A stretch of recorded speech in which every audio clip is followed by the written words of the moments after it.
Olá, caros alunos do nono ano. Daremos continuidade às nossas aulas de Geografia.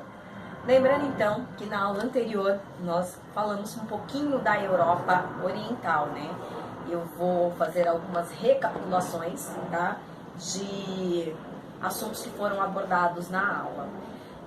Então, na Europa Oriental, né, os países do leste da Europa Oriental são na maioria socialistas, tá? Principalmente isso aconteceu durante o século XX, né? Então, até o século XX, a maioria dos países que pertenciam à Europa Oriental, eles eram socialistas, tá?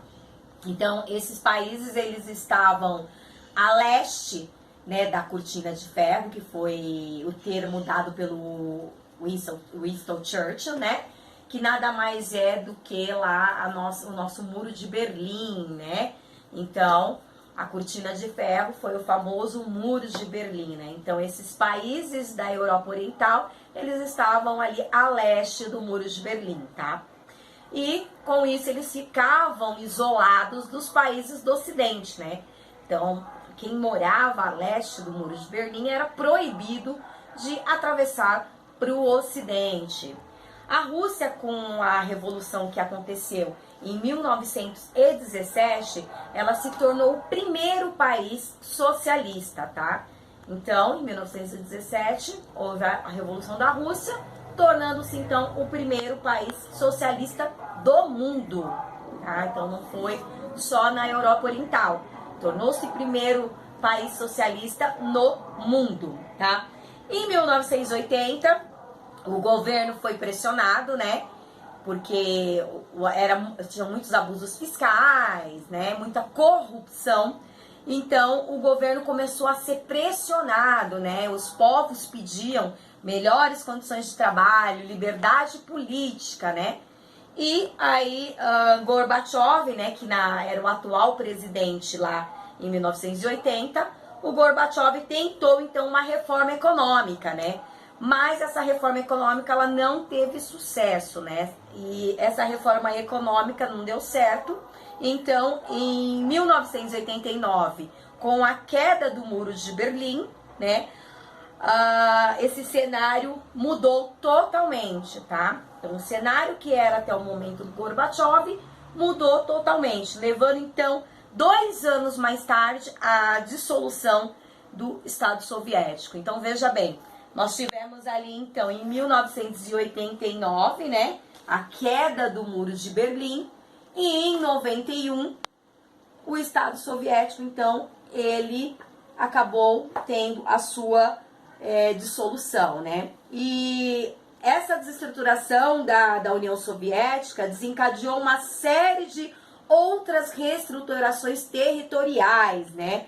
Então, o território, ele tomou uma configuração diferente, tá? Por um exemplo, alguns países surgiram, tá? A Croácia, a Eslováquia, Kosovo, Sérvia e Montenegro foram os países que surgiram com a fragmentação da Iugoslávia, tá? Então, como a Iugoslávia, ela pertencia ali, né, ao lado leste. Então, com essa dissolução aí, né, apareceu então, né, com essa dissolução aí da Iugoslávia, apareceu-se então esses novos países, tá? Atualmente fazem parte da comunidade dos Estados Independentes Armênia, Azerbaijão, Belarus, Cazaquistão, Quirguistão, Moldávia, Rússia, Tajiquistão, Ucrânia, Turcomenistão e Uzbequistão, tá?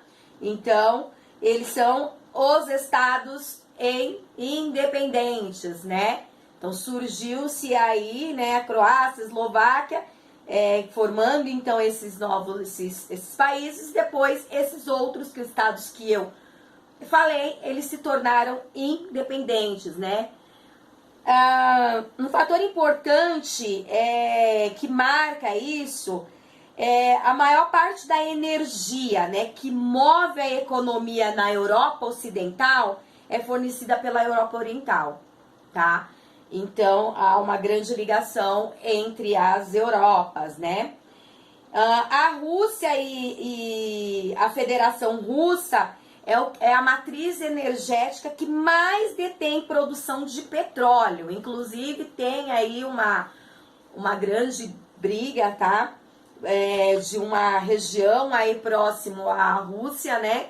Que eles estão tentando aí dominar, porque essa região é muito rica em petróleo, tá? E além de ter a riqueza em petróleo, a Rússia tem um enorme potencial militar, tá? Eles têm algumas aí ogivas nucleares, tá? E isso faz frente o quê? Porque desde da antiguidade aí há uma briga entre Estados Unidos e Rússia, né?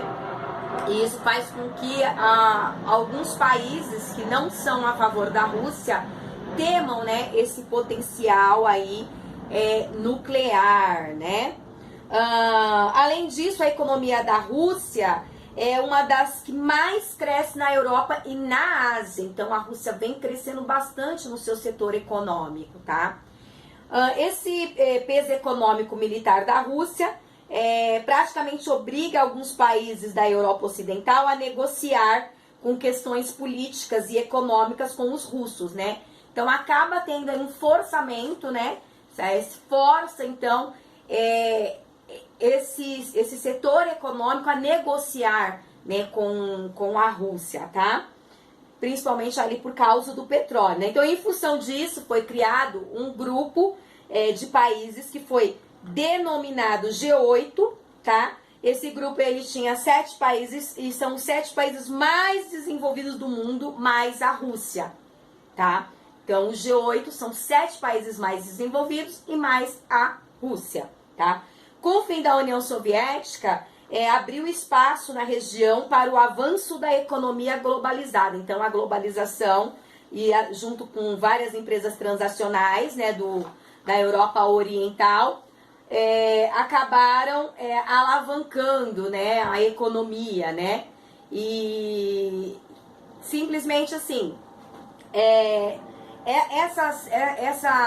essas empresas transacionais, elas não atuavam na Europa Ocidental por causa da economia socialista, tá?